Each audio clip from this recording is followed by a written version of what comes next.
Kaya ang sabi ko, huwag mong lapitan kasi baka masuntok ka niyan. Nagpipigil kitang-kita mong pigil na pigil lang si Goma. So, syempre, sabihan ka ba ng mga aligasyon at mga akusasyon? Have you ever heard, mga kadonatics, na binanggit yung pangalan ni Richard Gomez? That was too general, mga kadonatics. Sobrang natamaan si Richard Gomez, mga kadonatics, sa manifestation or opening speech ni Leandro Leviste nung nakaraang araw, mga kadonatics. Sa speech kasi niya, mga kadonatics, tinira niya ang lahat ng mga kurakot lang. Okay? Mga kurakot, mga kadonatics. Pag hindi ka kurakot, obviously, wala lang yan sa'yo, mga kadonatics. Hindi ka mapikon, hindi ka ma-hurt, or anything, mga kadonatics. You will even support him. Now, etong si Richard Gomez, sobrang pikon sa mga pinagsasabi ni Leandro Leviste, mga kadonatics, which, okay, kung napakinggan mo yung mga pinagsasabi niya, he never mentioned the name Richard Gomez or even the family of Richard Gomez. Pero bakit, mga kadonatics, gusto na niyang suntukin that time? Nagpipigil lang talaga siya. What the heck? Eto, si Garin na mismo ang nagsabi, mga kadonatics, ha? Si Garin na mismo, ito.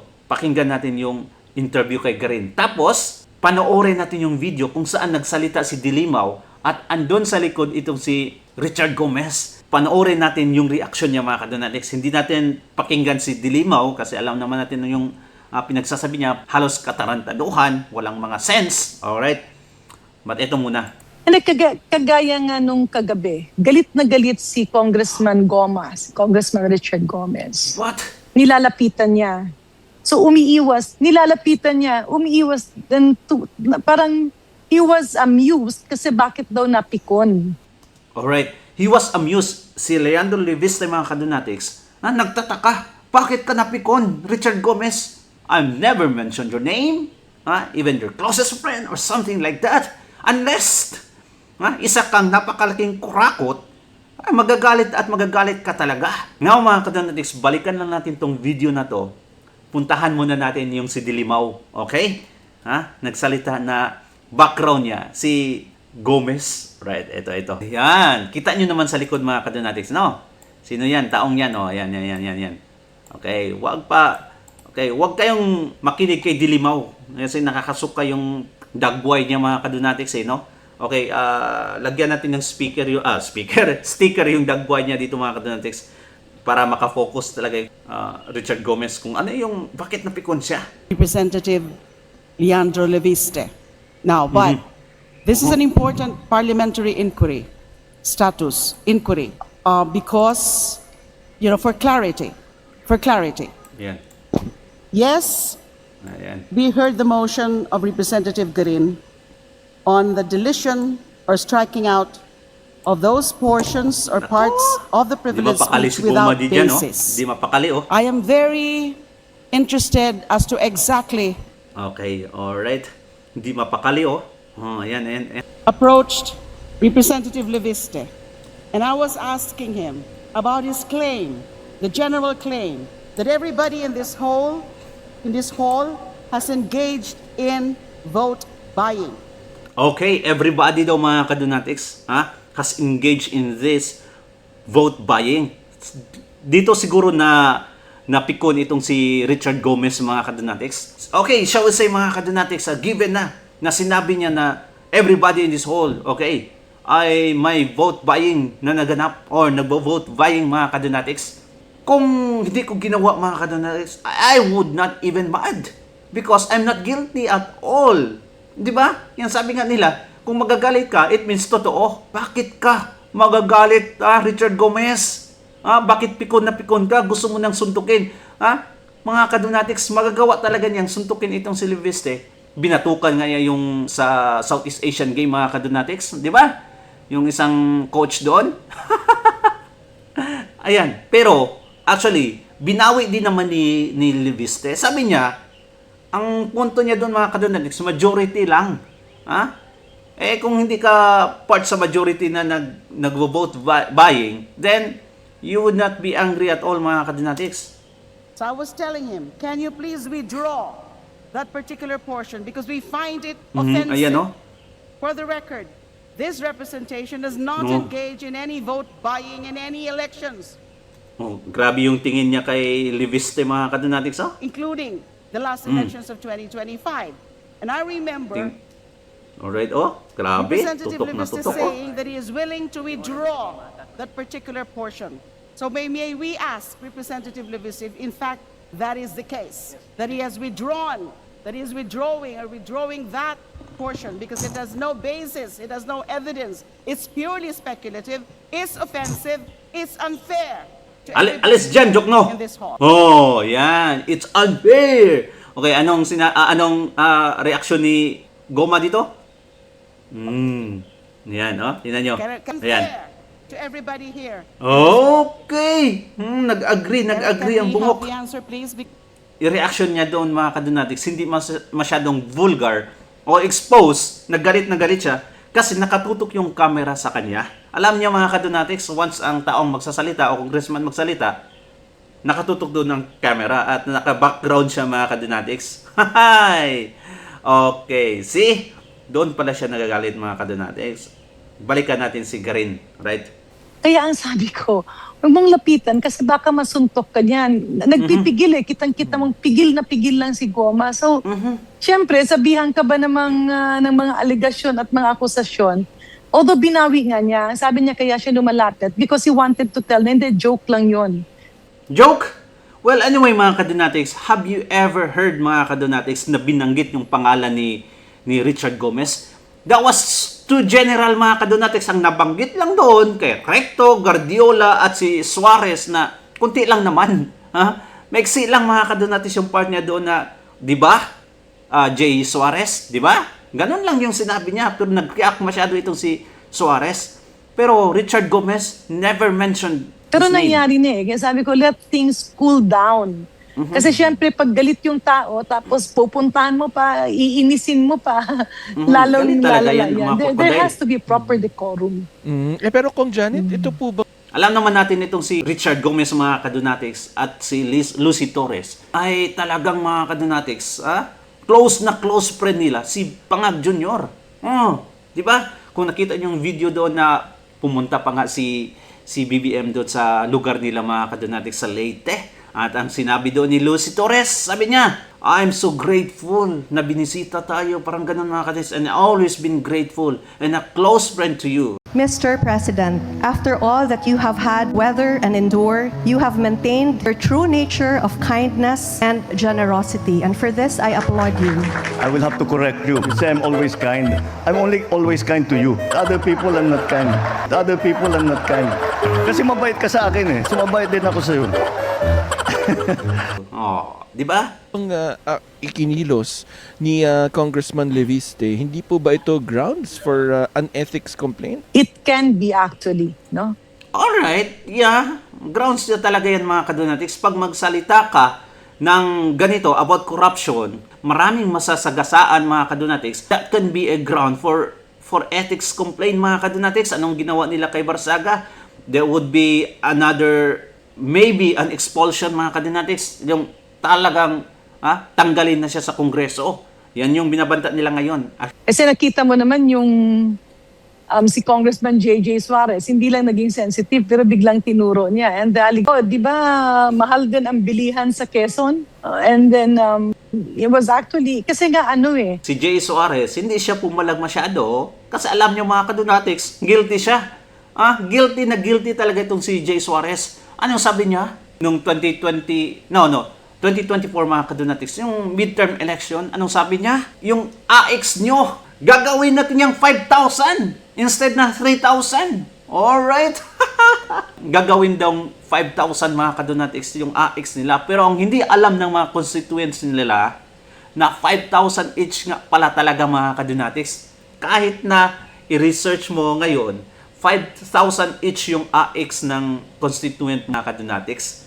Ang ginawa nila, yung opening number is just 3,000 para may mabargain sila or para sabihin, mga kadonatics, na oy, nag-increase ng 2,000. Ang galing naman itong si J. Suarez. Di ba, mga kadonatics? Baka makita ko yung video, ipop-up ko dito. Atin-atin lang po ito. Ang atin-atin lang po ito. Yung iba po kasi, ang binibigay po ay 3,000 piso na. Cancellation, Presidential Credit Congressman Changes. Siguro kasi magkaiba ang mundo ng ibang mga congressman vis-a-vis sa mundo ni Kong Lian. Ito ay isang young politician, masyadong marami ang pera, privilege ang kanyang buhay. Yung iba naman kasi hindi ganun yung stature. Oh yeah, tama nga naman talaga mga kadonatics. Privilege yung buhay, kaya ayaw nang mangurakot. Yung iba daw kasi, ginawang business itong pagiging congressman mga kadonatics. Ginagawang business. So kung wala sila sa pesto, wala silang kakainin. Ang pagnanakaw nila, ginawang business mga kadonatics, kumakapit sa pagiging politiko. Oh, di ba? Pero syempre, pagdating kasi sa Congress, equal yan parang pare-pareho, no? So, tsaka kulang ng patience si Kong Lian, syempre, siguro sa pagkabata niya. Kaya dapat talaga na may mentor na sasabihin ng parliamentary proceedings. Although, yun nga, kagabi naman, talagang paulit-ulit namin na sinasabi na hindi mo pwedeng awayin maski sino na lang. Kasi ang hirap magtrabaho kung lahat kaaway mo. Pero teka muna, kung Janet, kung dapat na may mentor, hindi na naman siguro siya bago. Pagdating sa kalakaran sa politika, no? Nanay niya, Nanay senador. niya, napakatagal lang senador, di ba? For sure, Ay talagang may prinsipyo mga kadonatics na ibulgar yung katotohanan. Hindi yan pagiging dapat i-mentor mo. No. It does not work like that mga kadonatics. Kung may nangyayaring ganito diyan sa loob, dapat talaga ilabas mga kadonatics. Naaabisuhan yung anak niya na kung paano gagawin. At saka, ano ba talaga yung objective? Well, kailangan niyang makinig, no? Kasi kailangan niyang makinig kay Senator Loren kasi magaling si Senator Loren dyan. No, so siguro ito, sometimes, oftentimes, he's impatient. Oftentimes, yung kanyang galit, hindi niya makokontrol. Tapos makakapagbitiw siya ng mga salita. Pero syempre, after naman nun, may mga bagay-bagay naman na sasabihin niya, oo nga, mali yun. Pero yun ang tinutumbok nyo, tama rin kayo. You have to decipher and be responsible for all of your actions. Kaya hindi pwede yung urong-sulong. Pansinin nyo mga kadonatics kung gaano binibaby nila itong si Leandro Libiste mga kadonatics, itong ni Sigarin at iba pa. Para bang sinasabi nila na ay okay lang yan, nagkakamali yan kasi bago pa lang at bata pa dito sa Congress. So may mga mali talagang masasabi. Para bang walang accountability itong mga kadonatics. Kung may nasabi man siyang ganun, dapat imbestigahan nyo. He was even calling for investigation mga kadonatics, itong si Leandro Libiste. Dapat may hearing sa naganap ng mga vote buying. Pero, meron ba? Sinong inuna nila mga kadonatics? Ang impeachment? Wala silang pakialam kung nangurakot yung mga kasamahan nila. Basta, ang impeachment mga kadonatics, matuloy. Kung hindi nagkulang yung nanay, isa lang ibig sabihin nun, matigas ang ulo ng anak.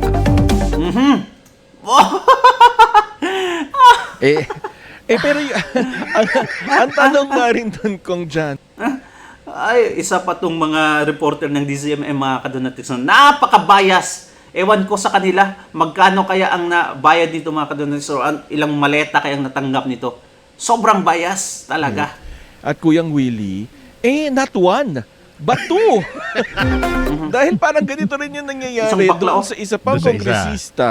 Di ba, tama ba? Totoo ba yung Si Kiko pagbalik Barsada. umatake na naman Oo, ulit? tsaka tinawag daw, hindi daw kayong tinatawag na mami. Tapos biglang kung ano na nang pinagsasabi, Kong Janet. Oo. Actually, ganito kasi yun sa Ay, si Shokla, parang si Jesus Falsis harap din. ko, kapag wala sa media, mabait siya. But napapansin ko na he tries to manipulate you, no? Siguro, yung kasi ang gawain niya, no? Sa the late P.D. Barsaga. Imamanipulate ka niya. Na nagkataon lang ito, siguro alam niyo naman yung nag-press con siya dahil may namatay na Vice Mayor sa Iloilo. Accidental firing, napakabata pa, napakasakit sa pamilya, malilit yung mga anak. Biglang nag-press con siya, tapos kung ano-anong ginawa niya. So, of course, dinamay ako, dinamay yung si Congressman Defensor, dinamay yung anak ko. Kaya nag-file kami ng ethics complaint. Pero siya naman, kapag nasa plenary yan, palagi niyang paulit-ulit na, expel niyo ako para pumasok ako sa headlines. Wow! Ginagawa ng istorya ngayon si Kiko Barsaga, mga kadonatics. Nako, expel 300,000 pesos mawawala sa'yo. Kasi kung isuspend ka, mga kadonatics, na sa 3 months yan eh. So, 300,000 pesos, that is almost 1 million, mga kadonatics. Nako! Tapos sasabihin yun ni Kiko Barsaga. Gawa na ng istorya na itong si Garin, mga kadonatics. Sabi ko, sige, totohanin natin yan. Lalapit naman yun, oh, wag, sorry. Meow. Ay, makat, palaaway lang talaga yung mga pusa. Meow. Tapos, ano yan, parang bata, laro nga yan. The problem is, this is the Congress of the Republic of the Philippines. My God, sa tagal ko sa Pilipinas at sa tagal ko sa gobyerno. Sa pagnanakaw, Oo. We are not worth a public service like that. well, anyway, mga kadonatics, ito kasi, contrasting talaga. Pag itong mga against sa corruption, pag magsalita, talagang pierce to the heart talaga, mga kadonatics. Parang two-edged sword, mga kadonatics, na it will pierce to your heart talaga. Sakit eh. Pag mga kurakot naman ang magsalita, mga kadonatics, kakaiba. They appear like an angel in disguise. They appear like in a sheep clothing, mga kadonatics, but deep inside they are ravening wolves. Anyway, comment down below at babasahin natin yan, mga kadonatics. Don't forget to like and subscribe. Thank you so much and God bless you. Ingat palagi. Bye-bye!